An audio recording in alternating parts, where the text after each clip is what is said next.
This week in outer space, while Russian President Vladimir Putin and U.S. President Biden were trading less than flattering jabs at one another over the war in Ukraine, NASA and its Russian counterpart Roscosmos were collaborating on a rescue mission for 3 crew members stranded aboard the International Space Station.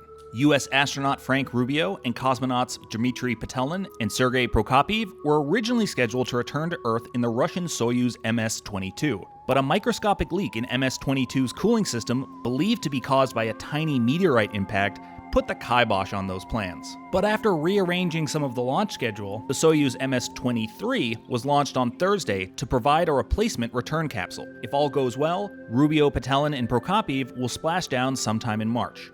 However, things are not exactly hunky-dory when it comes to U.S. Russia relations aboard the ISS. Russia is still set to exit the program by the end of next year.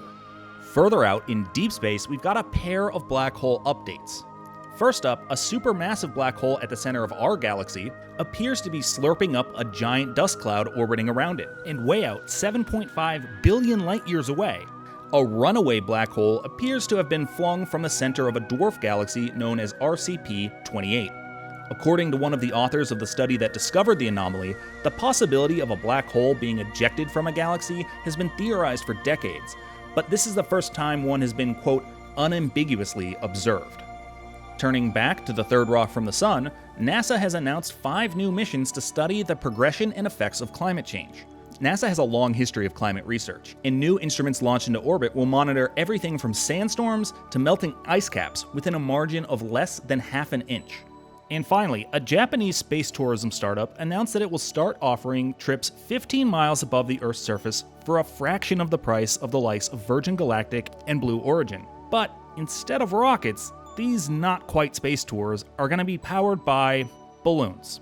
Now, these plans have been in the works for years, but it's hard to ignore the somewhat questionable timing here. February, of course, was not exactly a great month for experimental balloons flying high above the Earth's surface.